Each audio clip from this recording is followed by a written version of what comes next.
Hello and welcome to the Business of the Business podcast. I'm your co-host, JP Jabaz from the Two Man Power Trip. Of course, joining me is my co-host, the financial wrestling genius himself, Mr. Lavi Margolin. Lavi, how you doing today, sir? Hey, John, I'm doing well. A special guest to start out, one of the OGs of the Business of the Business podcast. It's been way too long. Sometimes they say tragedy or bad news brings people together. So, of course, in light of the passing of Joe Koff, we are bringing on one of the foremost writers and analysts of Ring of Honor, Stephen Jackson of the UK. Oh wow, thank you. That's such a nice intro. Yeah, it's crazy. Like we were just saying, me and John off air, that it was a long time ago since I was last on the show. So was it episode 39? You said, which was a couple of years ago. So Yeah. It's amazing to be back on the show, and it's nice to be able to actually speak about Joe as well, because I've never done this before for a podcast. Actually, share memories of somebody. So yeah, thank you. It's really nice to be invited on to speak about Joe. So what did you think about the passing of Joe Koff? Obviously, the part of Sinclair Broadcasting was a huge part of why Ring of Honor was on the station. Obviously, they bought him out because of him. But when you look at it, he had a history in wrestling. So what was your thoughts on the passing of Joe? I was really sad. I actually didn't know he was poorly or he was unwell, actually. So it did actually surprise me that he passed away. And I mean, I think in terms of Ring of Honor's history, he for me as a fan, he was so pivotal in that he was able to keep Ring of Honor alive at a time when it was struggling in terms of finances and in terms of the direction, I think, of the company. And he brought a lot of stability and a lot of optimism. And also like you said, had a history in wrestling, so he'd been involved in it for a long time. And he was a lifelong fan. So although he wasn't, say, as loud a character or as eccentric a character, say like a Paul Heyman or Vince McMahon, he had a passion for it, and you could see that come through in his tenure as the chief executive Ring of Honor. So it was sad, but also, it's nice to be able to, like I said, share memories of his tenure as the chief executive of Ring of Honor as well. What did you think? What would have happened to Ring of Honor without him? You know what I mean? Like they would have just obviously, I mean, they're still going today, technically speaking. AEW was able to buy him, but I don't know if they exist without Joe.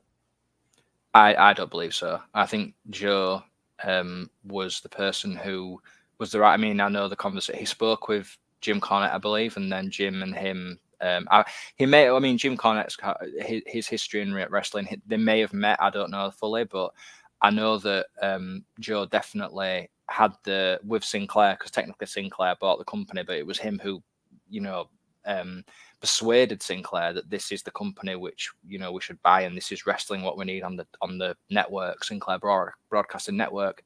I don't know really, and I think that's one of the interesting things is that although we saw years later, it would be 10 years later that Ring of Honor would finally, the original iteration of Ring of Honor would come not to be anymore. He thankfully allowed it to last for another 10 years, and with that, we saw it get a national TV deal. It got the New Japan and CMLL relationships, and brought in wrestlers, people who like Cody and the Young Bucks. Again, he brought the Young Bucks back and things like that. He had a big impact on fans and the actual wrestling promotion itself. So yeah, it's interesting to think about it really, and where it would have gone without him. When you look at it too, what did that mean just to you at just that era? Did you like think it was one of the best? Did you think creatively they were great wrestling wise? Kind of where do you see that era of ROH? I thought it's fantastic. I know a lot of Ring of Honor fans aren't as. See, the thing about Ring of Honor fans, like any wrestling fans, they kind of look at it through like rose tinted glasses. And I actually went through and looked at a lot of the earlier Ring of Honor shows, like during COVID and things like that, because some of the ones I'd forgotten about. And some of them, although the top of the card was very, you had guys like AJ Styles, Loki, Christopher Daniels, and the like. The lower card wasn't as good, and it was more for me, it didn't do it. Whereas with the Sinclair network relationship, it took a couple of years to kind of pick up steam. So it's kind of like, say, around late 2012, 2013, onwards, it kind of was a totally different promotion, and there was just so many great matches. I mean, the production values improved. You know, the actual commentary team. I mean, he brought together Nigel McGuinness and Kevin Kelly, who I think are one of the best commentary teams in a long time, if ever, for me. And as a fan, being able to see guys like AJ Styles return to the company after so long, and seeing guys like Jushin Thunder Liger come in, the rise of Adam Cole, Jay Briscoe winning the title as well, which again, obviously Jay passed last year. That was a huge moment for me, being such a long time Ring of Honor fan. And then, you know, near the time of like COVID and things, you know, when you got guys like Jonathan Gresham, Jay Lethal, Matt Taven, it was not necessarily, it was a different era of Ring of Honor, but it's one which I always think was great. You know, I think it was a more rounded promotion, you know, and then we had the Women of Honor coming in as well. So I felt it was a lot more rounded for me, and I enjoyed that. And an hour a week watching Ring of Honor was a blast. You know, I could just watch it on my computer and I could just enjoy it, you know. So he had a big impact on that as well, you know, bringing that weekly TV show of just great wrestling. So I appreciate that from him. And think about it, Madison Square Garden, the home of the WWF forever and ever, able to sell out. Obviously, people will say, you know, like ended up being a negative. They went with the wrong things creatively, but still selling out Madison Square Garden with New Japan also. But just amazing to be able to say that and it not being a WWE show. Absolutely. I mean, that was huge news for me. Like, I remember when I was at the Wrestling Estate and I was writing about Ring of Honor, I kind of went through a phase when I had time of doing like a weekly Ring of Honor roundup. And when I heard that news, it was just mind blowing. And that, you know, Ring of Honor are going to, you know, sell out Madison Square Garden. And they did, you know. And I mean, obviously, with the problem was, you know, foreshadowing what happened, where a lot of, you know, the Young Bucks and Cody left, and a lot of that with, you know, the elite and all that side of things. But still, I mean, it's a massive achievement to be able to sell out Madison Square Garden when, you know, it was the WWE's sort of home. And, you know, I think it was a great show. I know people say, oh well, didn't, you know, New Japan overshone Ring of Honor and things, but it was a joint production. And I will say as well that, you know, I think in terms of a promotion coming from where Ring of Honor had come from, again, without Joe and his contacts and probably his leverage in terms of getting that to come to be, he helped make that happen, and he helped reassure those people that would be able to do it. And yeah, I mean, it was, you know, fantastic. I think as well, creatively, it was sort of one of those things where, you know, a lot of people do say, it's just kind of going off the point slightly, but I will say creatively, a lot of people did say during that time of Ring of Honor that it lacked something, but I actually liked the fact that it sort of was all about the wrestling. I enjoyed the storylines themselves. I think there was quite a lot of diversity in the cards. I think that was one of the other things as well early on. It was very top heavy, so you didn't have anything lower down the cards, but there was some great feuds throughout the whole, you know, shows, what were really good to watch as well. And again, he although he wasn't probably involved in the creative, he reassured people probably that they could do what they could do. Again, like with Madison Square Garden and things like that. So yeah, I thought it was great. What do you think of today's ROH? Interesting question, that.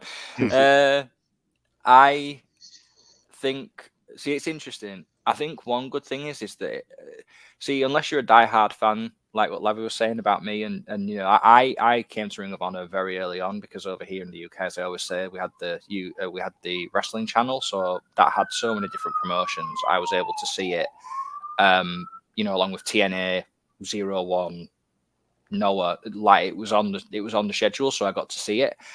A lot of wrestling fans didn't have exposure to Ring of Honor and probably didn't watch it because they didn't know about it. Like when I've spoken to people, I think now it's affiliated with AEW. It's good because the archive has been preserved and they've got the Honor Club and you can watch all that.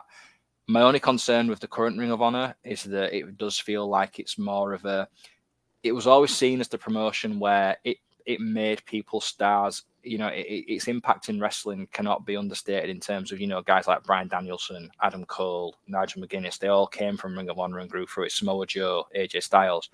But where it's placed in the AEW sort of, you know, fabric, it feels more now that it is more of that kind of developmental promotion for me, and it's not on a par. Because we need to remember as well, this the other thing about the Sinclair relationship. In around 2015, 2016, Ring of Honor was actually number 2 in the US because Impact was actually, struggling at the time. So Ring of Honor actually overtook, in terms of buy rates and viewing figures and, actual sort of engagement in the product. So I like what they're doing in terms of the matches, and I like it, but I also, in terms of where it sits in the AEW, fabric, it just isn't where I would want it to be. I would rather it have its own. It feels too much like a sort of NXT, which I don't want it to feel like. In a way, it's an interesting one. I don't dislike it, but then again, it's not how I would envision it. Let's put it that way. Lavi, hand it over to you.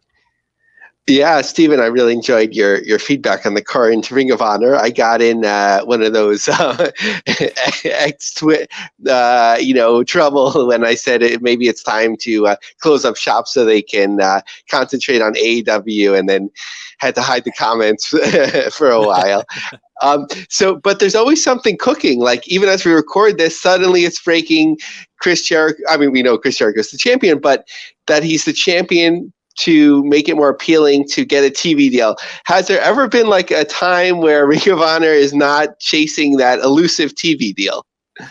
Well, they did get discovered. They did get, was it Destination America, I believe, and like I was saying, about 2015, which Impact had. So I think they were kind of there, but then I don't know what happened. And again, one of those good questions we could have asked Joe Koff, maybe. I don't know. I mean, they got HDNet as well. But then again, HDNet wasn't what they it didn't really work. I think one of the struggles with Ring of Honor is that because it was so ingrained in the indie fabric as when it was formed, going to a TV deal is kind of, you've got to know how to put it on TV. And I think they did do that during the Sinclair era, but I also think for those diehard fans, a lot of them anyway, not myself, they struggle with that because it takes away that kind of gritty indie, sort of more less polished style of wrestling, so it's, I think they always will sort of chase it to a degree, but it is there. I think it's more just people's acceptance of it, maybe, as well. It's an interesting question, actually. Yeah. So, swinging around the world, another one of the markets that you certainly spent a lot of time on, and correct me with my pronunciation, I'm still working on it after a number of years, Puroresu, as Puroresu, as the a former editor of the, I'm going to try to avoid saying the name again, of the monthly publication. What do you think? From what I gather, even in Japan right now, the state of that business isn't necessarily what it was. Yeah, I am. It's interesting. You actually they marry very well together, these two topics, because what I love about the like what John was saying earlier about, with Joe and memories of Joe, one thing what I'm always very grateful for with Joe Koff, and I told him this as well, like on LinkedIn, and we did have interactions on LinkedIn, brief ones, but we did, send messages, and he was always complimentary of the articles. But he was able to bring in New Japan Pro Wrestling, and Ring of Honor had always had a relationship with Japanese and international promotions. But what he did was way before we had Forbidden Door with AEW, way before we had all the Impact and WWE relationship. It was Ring of Honor who brought in New Japan, and when they first announced the War of the Worlds and the Global Wars shows in 2014, so 10 years ago now, it was so exciting because, being able to see these guys like, Hiroshi Tanahashi, Kazuchika Okada, Shinsuke Nakamura, Tetsuya Naito going over to America was so exciting. And, it was just on fire at the time, it was Puroresu. It was just, New Japan specifically, it was just, unstoppable. The wrestling was absolutely off the charts. Like it still is. It's still my favorite period of Japanese pro wrestling, is that 2012 to 2017 era. I just thought it was fantastic in New Japan. I think what's happened is that era, a bit like what happened in Ring of Honor, where, again, the AEW scenario where, Kenny Omega won the title from Kazuchika Okada, people crying in the audience, huge moment. And then he lost the title 6 months later, and it was kind of like this passing of the torch kind of then went the opposite way. And I feel, again, like you were saying about Ring of Honor chasing a TV deal, I think that New Japan especially has been chasing that level of engagement since. They've had moments. I mean, they've had guys like Jay White come in, and they've had Will Ospreay, and, you know, just recently Zack Sabre Jr., another fellow Brit, you know, really excited that he won the title. But I feel that it's been really struggling to build those stars for that next generation, you know, and people are getting older. You know, we've seen that Hiroshi Tanahashi recently announced his retirement, you know, from the industry next year at the Tokyo Dome, you know, which, again, like Keiji Muto, will be a huge moment in Japanese wrestling history. So I think that from more of a sort of more of the like general fans, there's a struggle. But if you go a bit deeper, like I enjoy, you know, you've got places like All Japan Pro Wrestling where it's, you know, a fantastic promotion. You know, it's digestible, great shows, very much like Ring of Honor. You know, easy to watch, great wrestling. Noah, bringing in people like, you know, the WWE talent. You know, we saw AJ Styles come in, and recently we're going to see again Shinsuke Nakamura. You know, DDT, which is just eccentric and beyond it, and Joshi promotions. Although Joshi is not my specialty, you know, Joshi with sort of like Marigold and stuff, and TJPW. So there's, outside of the New Japan sort of bubble, if you go a bit deeper, you'll find something what appeals. But I do think that the industry has definitely struggled post sort of elite period, I would say. Just trying to find that next level, trying to make those new stars. I think that's what I would say. Yeah. Yeah, that makes sense. And I'm a huge Zack Sabre Jr. fan. Like, you know, originally he appealed to me like kind of in an odd way, meaning that like he didn't look like everyone else. At that, I know he's built out like his body more later, but at that time his arms were kind of like mine. And he was like, it doesn't matter. Like, you know, like he was an amazing wrestler, and it wasn't about that. And that was that was unique and cool to me. Like, and, you know, off the charts charisma and everything like that, as someone that's not even into most modern wrestling, you know, at this time. I want to talk a little bit more about you. I think, you know, originally when you came on the show, it was really focused on this publication, which was amazing. Like anything pro wrestling in print, like when I get my PWI in the mail, I'm just like, thank you, God, you know, this still exists, even though like I don't even read it that much. I'm just like, I'm going to support it. They actually just had their you know, like I'm a circulation nerd, so like I get excited when the issue comes. Like how many? So their numbers are just under 10,000 for print publication. We don't know digital because they don't have to reveal that publicly. But sort of, can you take us through that journey, having been an editor and later a freelancer? And you know, what are your thoughts on it in retrospect? Yeah, it's one of those, a bit like our sort of relationship. Really, it just began through sort of social media. So being a fan. See, the interesting thing is, like, people sort of, one guy I used to work with called me an encyclopedia of wrestling, which was a great compliment. But I just see myself as a fan at the end of the day. We all are fans of different things, whether it be music or, you know, films. I mean, I love those things as well, but certain things we gravitate towards, and wrestling was one of those things where I just wanted to soak it up like a sponge. And when I found out there was wrestling from around the world, this was years ago, then obviously, again, and with the access to the internet, you just, you know, see all these different promotions. So it was just through a mutual relationship through Twitter that, you know, Tom at the time asked me to become the social media sort of manager for Monthly Puroresu, you know, and sort of lead the Twitter account and then, you know, write some articles. So I'd always wanted to write about, I mean, I'd written for the Wrestling Estate, but it was exciting because it was a publication and I could actually hold it and see it. And then, you know, from a writing perspective, that's kind of like, you know, the one thing you want to have, whether it be a novel or something, or you want to hold it and feel it. So that was kind of where it started. And then in terms of sort of like the evolution, it was more sort of, you know, because I grew in terms of my sort of writing ability and also, you know, through that editing ability, and you kind of work so quickly. That's the thing, but because when you're producing something independently, similar to this podcast, you have to do it in your own time and you have to have a passion for it. And that's what drove it, I think. And, you know, we also then were able to, through that relationship, get new writers on board, new levels of expertise. We were able to make, you know, relationships with particular promotions and wrestlers. So it was all a very organic operation. I think that was the thing what I took from it, is that it was all very organic, and it helped me to understand as well that, you know, when you have got a passion for something, in this case, as we're talking about now, like wrestling or something, there's an audience there who want to read it and want to digest it. You know, we were able to send the publication out to not just, you know, the United States, but we're able to send it out to here in the UK, to New Zealand, Australia, Japan, you know, Portugal. It was insane, you know, like this magazine, what's produced by these people, you know, and it just, that's what's the most exciting thing, I think, is where you have a little bit of something you've created in somebody's house, like halfway across the world. And I think that's the thing what I always take from it, is that, you know, and I think in terms of work, it's not necessarily the best work, because we're all, as a writer, you're critical. It wouldn't say it's my best work, but it's the work I'm most proud of from a creative and a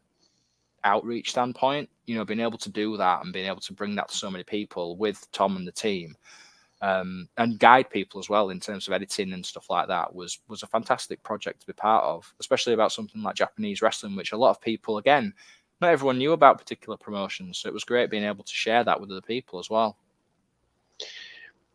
Now, you know, as Tom, of course, moved on to other things, like, how excited and proud were you to, like, learn that he's now with Bushiroad and New Japan? Is that, like, inspirational? Absolutely, yeah. I mean, it's fantastic. He, you know, has worked so hard to get to where he is and worked to get to Japan. He's achieved his dream, and I am really proud for him. We still message, you know, because of work commitments, we don't speak just as frequently, but he did come to see me a couple of years ago for my birthday, which was great.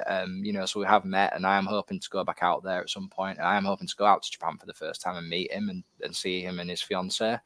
And it's just great that, you know, again, because this is one of the other things about wrestling is it's very hard when we are the outsiders, in a sense, and we're not actually in the country, to be commentating on something which is happening halfway across the world, but for it to gravitate with those people and people appreciate it in Japan and in Puroresu, the wrestlers themselves as well. So it's very humbling and nice to know that that's the case. Similar to with Joe Koff, where, you know, I mean, when we used to post out about articles about Ring of Honor and Joe would actually comment on them, that was for me, the sort of best thing in the world, is that, you know, the person who runs this company actually appreciates the work we're doing, and, you know, like similar with the fans, they appreciate what we're doing, you know, over in Japan. So yeah, it's great to know that he's, you know, over there and he's making a massive impression in the you know, the BUSHIROAD network. It's great. So while we have the opportunity, Stephen, sometimes, like, from the US perspective, and you hear about, like, MLW or TNA getting a new deal, a renewed deal. In the UK, it sort of all sounds the same, right?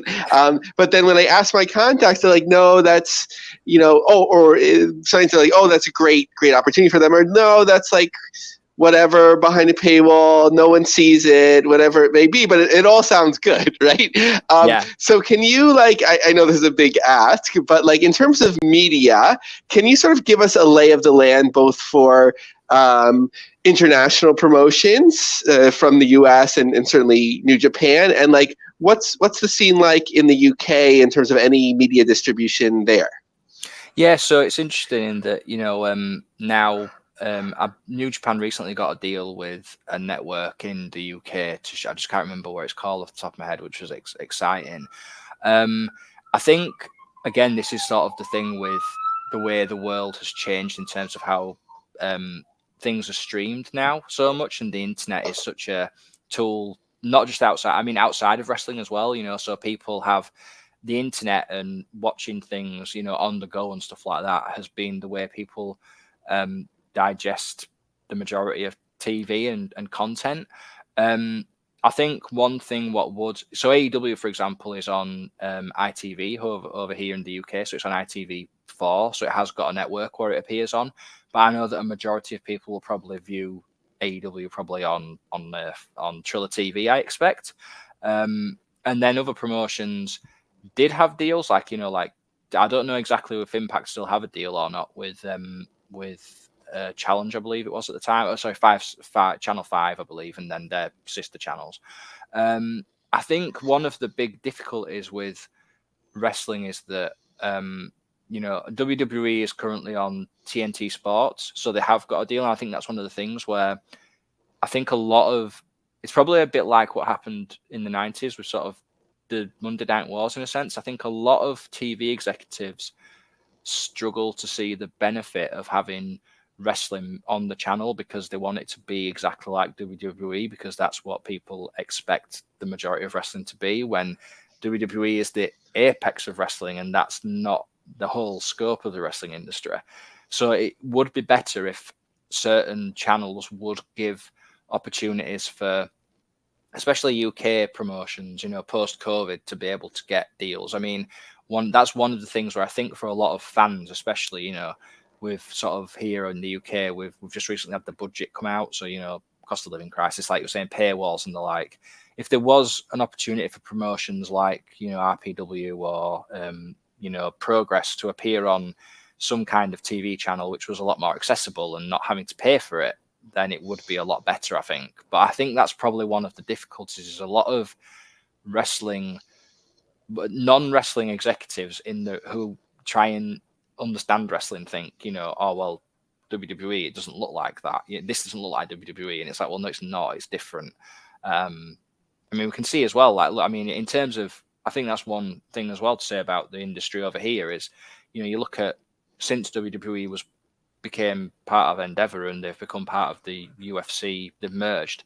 Like you see you've seen AEW with All In London, you've seen Clash at the Castle, even in France, and Bash at Berlin, there's an appetite there still from European fans to see wrestling and see it not just in person, but also on TV and stuff. So yeah, I think it's still a long way to go, but I do think from seeing those things that there's definitely an appetite for it to change. Absolutely. So, Stephen, I'd love to learn about your future, what's next, especially related to pro wrestling. As I look at your LinkedIn here, I see Wrestling Estate, November 2023, because that basically turned over to new ownership. We talked about the publication, which turned over to new ownership. And I see that you were doing a podcast that was through September 2024. So are you the hottest free agent unsigned in the world of pro wrestling media? Absolutely, yeah. So it's interesting about the podcast situation because BBG Wrestling, what held the podcast, they seem to have disappeared. I've spoken to Chris, who was the sort of manager of it, but again, due to work commitments, I just haven't heard from him. I was actually asked to overtake the Wrestling Estate website and by the new owner, but unfortunately, my only concern is due to work commitments and just outside commitments. It's such a big job, a project. I'm leading the website in a full-time role as it is, let alone, on the side. So I would much rather contribute to content and advise on content as opposed to actually lead it, because I want to do it justice. So yeah, in terms of wrestling at the moment, I think more than anything, actually, these past sort of, I don't know, probably this past year, I've just been enjoying it again as a fan, really. I think I've just been kind of re-engaging with it with a different lens, when you are, I think that's one of the things is we're all fans of wrestling, but sometimes we can be a bit analytical of wrestling, but I've actually kind of taken a step back and got back into that fandom sort of aspect of it. Especially with things like I recently tweeted out about the WWE Vault YouTube channel, what recently came to be, and being able to see a lot of that hidden content and stuff from the network and things has been great to be able to see that again online, and certain shows what they're putting up and stuff. But yeah, if anyone wants to either speak to me about writing articles or wants to know about, with Ring of Honor or Japanese related or just like guest spots, then I'm totally open to it with opportunity commitments permitting. It's again just one of those things where things just sometimes end organically again, and then things just come about. So still watching it, still loving it. I've been really, in terms of fandom, I've actually been really enjoying WWE, believe it or not. I think they've had some, again, maybe post Vince McMahon leaving the company and just the way they've gone, I think they've been great, and like WrestleMania was awesome. I've been watching a lot of All Japan, like I said, because it's easy to watch. So I still am watching Japanese pro wrestling. It's just, again, keeping up with it. It's like a full-time job as well as working.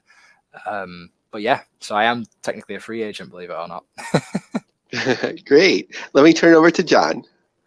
Where could everybody find you, social media-wise? Yeah, absolutely. Yeah. So as Lavi said, I'm on LinkedIn. So if you just search for me at Stephen Jackson on LinkedIn, you'll be able to find me there. And then I'm also on Twitter, so Twitter/X. So at SteeJ215.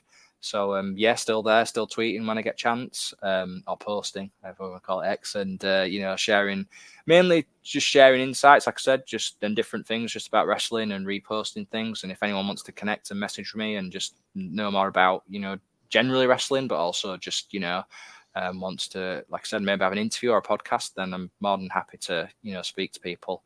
So yeah, that's where you can find me. Awesome. Stephen, thank you so much. I appreciate all the time today. No, thank you for inviting me, and thank you for letting me share memories of Joe, and being able to talk about wrestling as a whole. It's always a blast being on the show. So it's been too long, like I said. So yeah, we got to bring it back quicker. Yeah. Oh, thank you. Well, I'm a free agent now, so you might be able to. I don't know. Great. No, thanks really so much. Pleasure. Thank you. Yep. Thank you, Stephen. You're welcome. Take care. Bye. Lavi, let's talk a little bit about WWE ID. What's going on with that? Yeah, no, that caught me by surprise this week. There's always something going on in wrestling, and then we were starting to learn through really Brandon's efforts that there are people signed already to this. What does it mean? I don't know, but it's really fascinating from WWE perspective. I think it's a smart win. Like, there has to be different ways of developing talent, and not all of it necessarily goes through, the Performance Center and NXT initially. There are some talents that got some training. Maybe they could get better training, and there's different ways and places that you could send them. So establishing relationships with partners and trust seems like a good idea. From all of the sites that were named, most of them have an obvious forward-facing relationship to WWE, from Booker T to Cody Rhodes to Seth Rollins Center to Knox Pro. I'm not as familiar with Elite Pro out of Concord, but obviously there's some existing relationship already there to trust them to kick it off.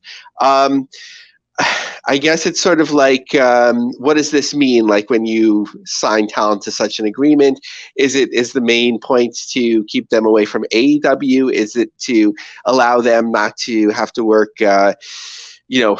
double shifts at the Amazon warehouse or at UPS so that they could concentrate on a wrestling career? Is it to send them to some wrestling places and avoid, death matches with light bulbs so that they're not scarred, or just even not sign toy deals so that when their first deal is a WWE deal, that it's the first time there's been a master license for that. It also came out, of course, that Gabe Sapolsky is overseeing this. It's interesting. He's had a couple times, or at least once I remember, I feel like a couple, where he's like, okay, goodbye, pro wrestling world. It's been nice knowing you. And then he's back, and, obviously he's formed a good relationship with Triple H.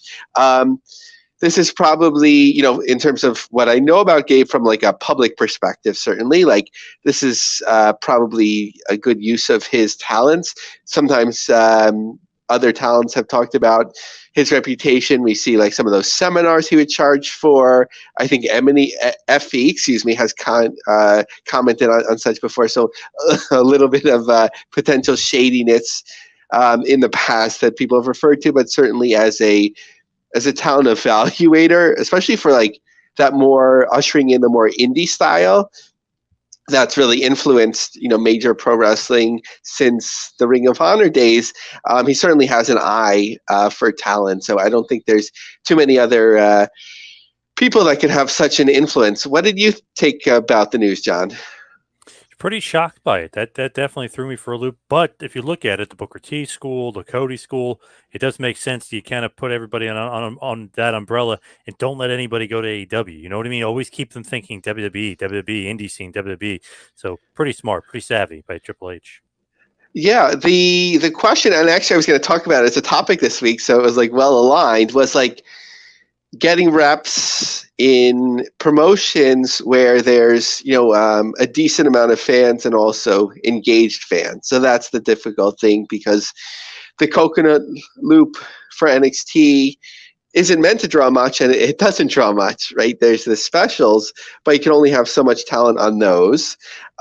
There's no more house shows, basically, so you can have a couple dark matches before a WWE show, but talent has to be ready to a certain degree, even at that level. Like, we know going back years, like that was some of the most fun shows to go to, like where you could tell, like Brock Lesnar and John Cena and Randy Orton and Rico. I know it sounds funny to add him in this mix, but like at the time, like those talents were ready. Shelton Benjamin and so on. It was a lot of fun, but you don't have that now. So I was really thinking about this, and certainly they have the relationship with GCW. So, they're contracted, as came out in an article we'll talk about later, for 75 shows a year through Triller. The fans are certainly passionate. Some of those shows draw more than others. I would keep talent off shows where, there's death matches or anything like that. Even if they're not doing death matches, you just want to be careful about the blood and the people getting nicked, and as you can imagine. But they're building out their relationship with TNA, so do you start sending talents to TNA regularly to get more reps there? With the NWA and MLW and so on, there's only so many of those shows to go around. I know, John, this is crazy. And like, if people were like, they're going to do it, it has to be a gigantic degree. But if WWE keeps like moving away from AEW, like in terms of like, right before I used to refer to it as like 1 and 1A, because it looked like AEW was ascending and WWE was struggling a little bit. Not that they were going to overtake them, but if AEW is enough in the rearview mirror, like, isn't it to everyone's benefit to maybe send like some talents there to get reps? I know we've joked about, and the reality of like the people, how many people are in attendance, but you have at least 1,500 to, if it's a non-pay-per-view, like 3,000, 4,000, 5,000, people could get reps that way. I don't know, like it might be a win-win. I know that sounds crazy. Yep, definitely. Now, speaking of WB and what they're doing, I mean, obviously they have a great relationship with TNA. How has that relationship helped TNA? How are they doing? How did Bound for Glory do?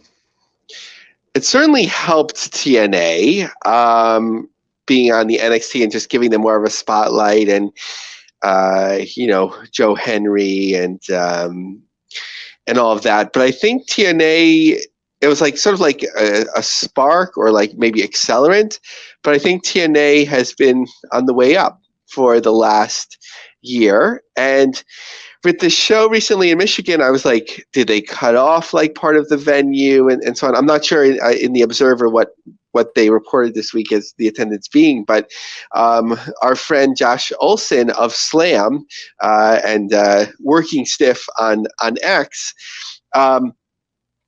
he wrote in an article on Slam, I noticed a sign on the wall in terms of maximum occupancy, which I've of course could vary show to show, 3,231, and truth be told, it felt every bit like there was over 3,000 people in attendance, and that looked like that to me. So TNA really can draw for their major shows now, and they've been able to do so consistently, whatever it is, every 6 weeks or 2 months and so on. As they return to some venues where they've had success, like San Antonio, that'll be interesting to see how they continue to do. But in January, they'll be in Garland, Texas, Curtis Colwell Center. Obviously a popular venue for AEW. New Japan has run and so on. It's a big venue relatively, about maximum 8,000. Obviously they could cut it down to 2 if they want, or whatever's needed, but they have some room to work with. They're returning to San Antonio for a live show. So we had kept hearing about, TNA not wanting to spend money, and maybe that was a reason why Scott D'Amore left and so on. But look, they're paying for a live show here. Oh, by the way, apologies. In light of everything, really, the first thing that we should be talking about with TNA or even in the news in general is Chris Bay. Right? Hopefully, I'm getting that name correct. Very serious injury. We don't know anything about it. I don't want to speculate on it, but he was injured in the ring. He had immediate neck surgery, and now he's recovering, and everyone that knows him and beyond is raising money for him. So one can, in their own minds, draw speculation, as to, what he's going through right now, but just want to send good vibes there. But that was the taping the day after the big show. So everything is positive, from a business perspective, or certainly momentum, but obviously in light of all this.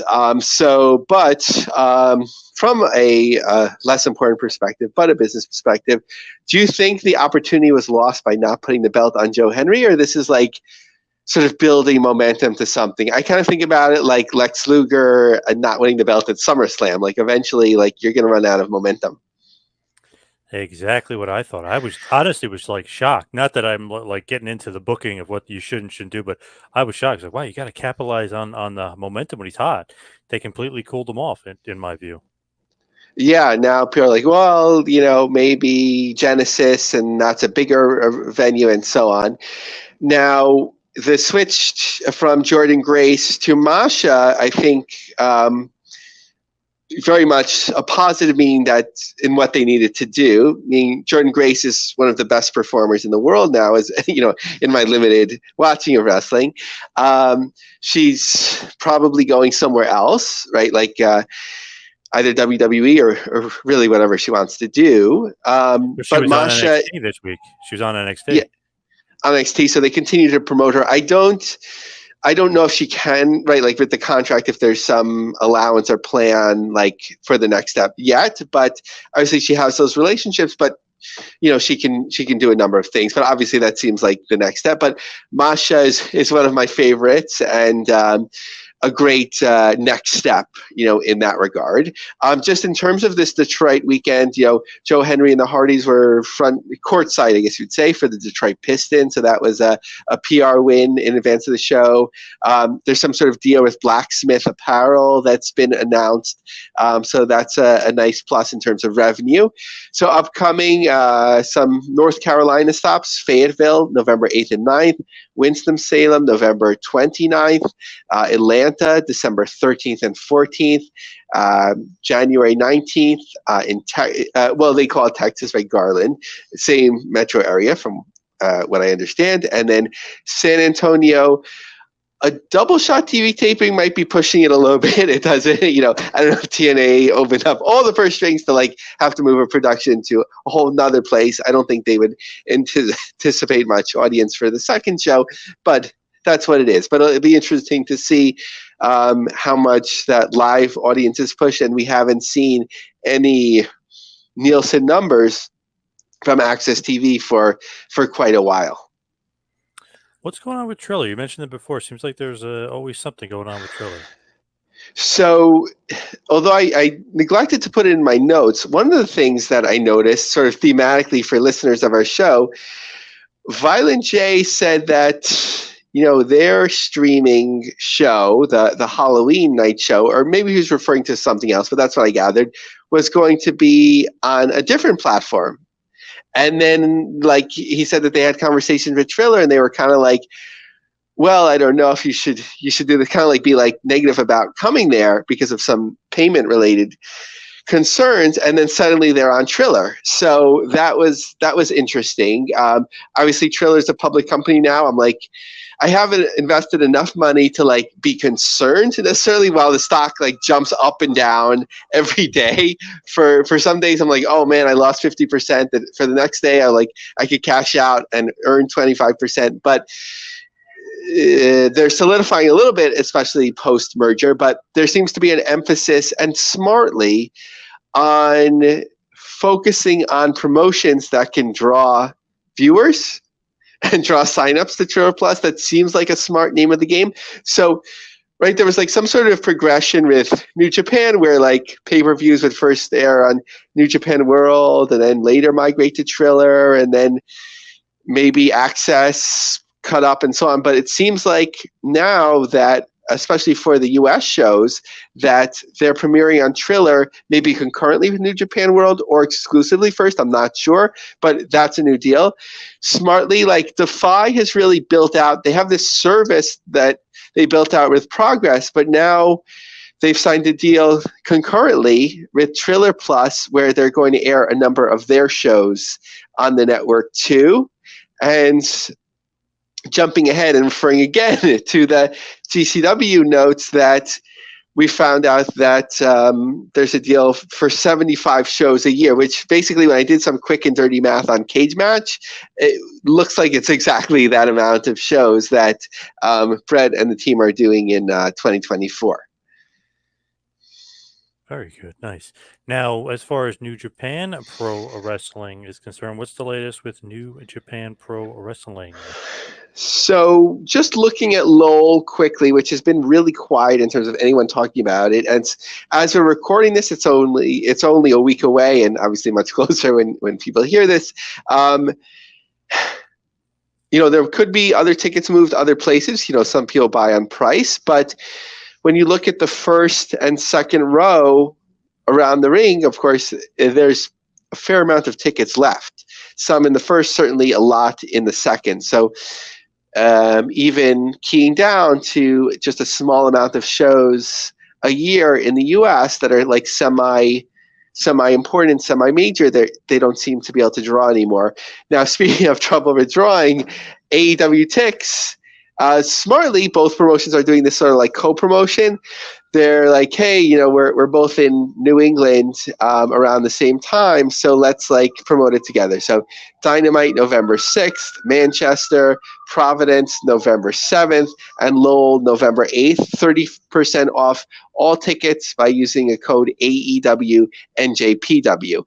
Back in the day when AEW was cooking and New Japan's live events here in the US were showing some strain, but pretty strong, probably showing some strain partly because of the rise of AEW, that I was thinking like, while AEW isn't running house shows, that they'd have the capacity maybe to be the US promoter of note for New Japan, but nothing like that ever happened. I'm just speculating. I don't know if anything like that was ever discussed, but obviously they have a strong relationship. So you were talking about GCW before. What's going on with them? What's the latest? Because obviously they've got more news than maybe just running 75 shows. They got a lot going on.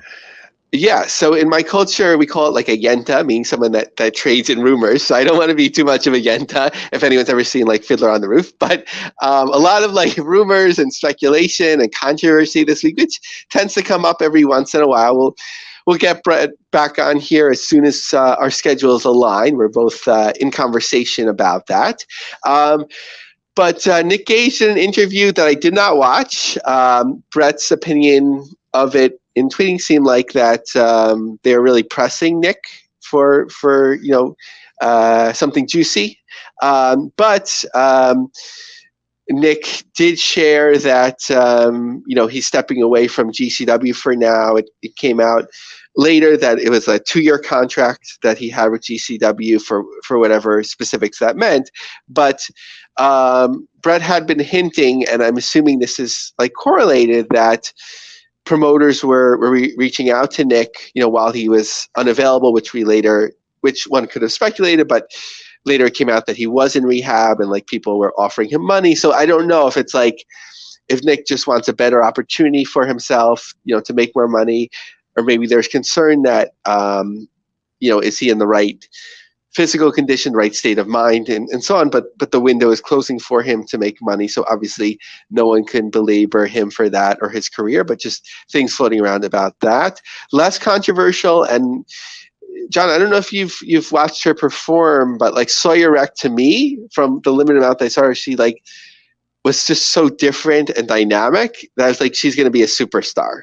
And she said, at least for now, sometimes we know things change for people, that she's stepping away from the business. So I think it's not like an impactful loss for GCW because she wasn't like in the position yet to like draw, quote unquote, draw money.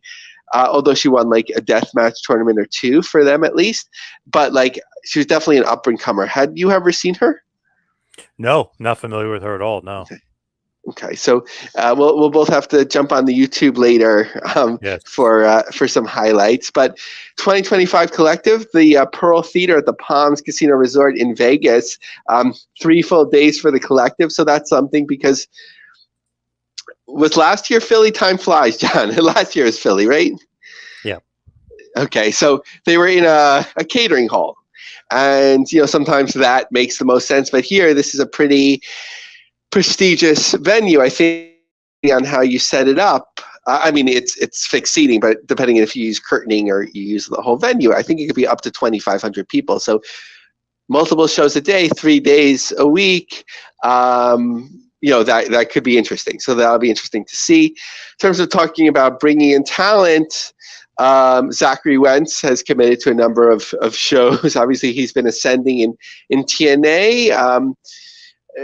I wasn't following it so much. Hopefully, I'm not mixing up the right talent. He was in WWE, and then there was some controversy, and then he was gone, right? So hopefully that's what I'm referring to. So now he's really like back on the radar again, and seemed to being a key talent in a number of these like challenger brands. One of the success stories of GCW right now is this mall show, the American Dreams Mall. Like they were 1 ticket away from selling the thing out, and then they added another row, and then I saw that those seats were almost gone. So I'm really curious, how many people like would be officially paying, to see this show. But some of the other shows, look kind of like a struggle right now. Like to go all the way out to Hawaii and maybe only be like 3 rows deep. That seems pretty expensive. I don't know how they did Halloween night. Kentucky, November 14th, they'll probably be fine. Sauget, Illinois looked like it was struggling November 15th. What does the Nick Gage Invitational really mean besides name only? But it looked like that was pretty good, like in terms of ticket sales. The death matches tend to draw. The blood sport is something different. Brooklyn, November 29th. Looked like it wasn't there yet. That'll probably do well. It's interesting to be back in Chicago on January 12th. Last time they didn't do so well.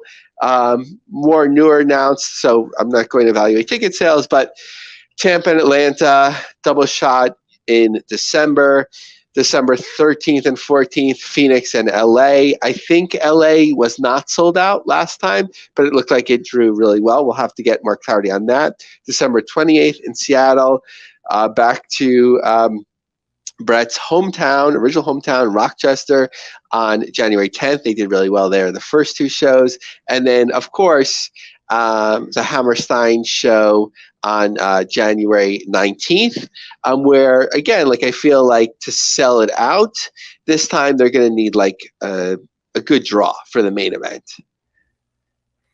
No doubt about it. How about AAA? This is the most interesting thing to me is our, of course, former guest, Dorian Roldan, but JBL. Yeah, and I don't even know if it's like if it's a business story. It seems like it would work. Like, I don't know if JBL was like inspired by Brian Pillman or what, but it's not clear like what the hell he's doing. What is he doing, John? Like TNA, he's there, he messed up the main event. Now he's gonna take AAA worldwide, and they're announcing that he's like a part owner, but it's probably a storyline. I don't know. I'm curious, but it hasn't really seemed to have gone far, except in like JBL's mind. It's interesting though. I'm intrigued. I want to see what's going to happen here. He wants to help Dorian because Dorian's doing that storyline where he's taking over AAA. It's in his family lineage. He's going to be so JBL is helping him. So obviously, there's a lot of heel stuff going on here with JBL in Mexico. Yeah, you know where this is ending up, right? JBL versus El Patron in that WrestleMania. Was that a WrestleMania match? I might be mixing that up with something, but like that WWE mid or early 2010s time or late 00s time. Yeah, no, they didn't, but obviously they could be leading to them doing that. Speaking of leading to something interesting and talking about somebody taking over, Eric Bischoff, MLW, what the hell's going on with this? Yeah, I don't know, and like, I think if he's actually there, it'll Yeah, he'll be. be at the show. Oh, he'll be there because they've done stuff like cheesy a little bit before, where they're like Don King, and they're like, it's like a Zoom. I'm on my phone today, so who am I to judge? But it was a Zoom thing where he like gave his blessing to something. But if he's there, then that's something interesting. My mind keeps going back to like week 2 or 3 of like TNA. On Monday nights, and he was in the ring playing his guitar, and I'm like, oh, they're screwed. Like, it's over. He's given up on them. So that'd be really funny if there's an inside joke where he starts out the show like sitting on a stool with his guitar. Hey, I would love it. Anything Bischoff, I'm in. I'm all in for it. And finally, tell us about Billy Corgan's NWA. So a nice little write-up by Tim Ronka in Tampa, just covering that their home base here is, again, being established as in Tampa. Billy Corgan of the Smashing Pumpkins brings historic wrestling promotion home to Tampa. Okay, the NWA now regularly films its television show NWA Power at Tampa's PBS station WEDU. There's a full circle moment for professional wrestling in Tampa. The NWA was once a dominant promotion. Okay. 4 decades later, Corgan tells Spectrum News that they're back home. We love coming to Tampa. They treat us so well here at WEDU. It has a great, rich history, so we're honored to be here, and the town treats us right. Corgan says he also has a personal connection to Tampa. He used to live here. He's been rebuilding the NWA's following since he purchased the company in 2017. When I took over, the NWA was kind of in the dust. People thought its best days were behind it. We've built it back up where there's now national and international interest. And it also mentions sometimes, you don't know like how big are these studios. Corgan says the TV studio setting is a throwback to the old wrestling days. It gives fans a unique experience compared to a big arena show. We have about 200 people in the studio. It's very intimate. Plus, people get to see how we make our show behind the scenes. Nice. Very cool for Billy. I want to see how that turns out. Oh, good luck to the NWA. But let's head towards the plugs and wrap this bad boy up. Lavi, follow me on Twitter and Instagram at 2Man Power Trip. How about you? Yeah, let's get to 100 members of the group on LinkedIn, The Business of the Business. We're at 99. So if you're listening now, smash that request button. Follow me on X, Laviemarg, LAVIEMARG. And perhaps by the time you're listening to this or next time when we record, hopefully it's all settled with no problems one way or another to see if we're living in another Trump mania era. Good point. Very, very good point. Thank you, everybody out there, for listening. See you right back here next week full of business of the business. We'll see you next week, folks.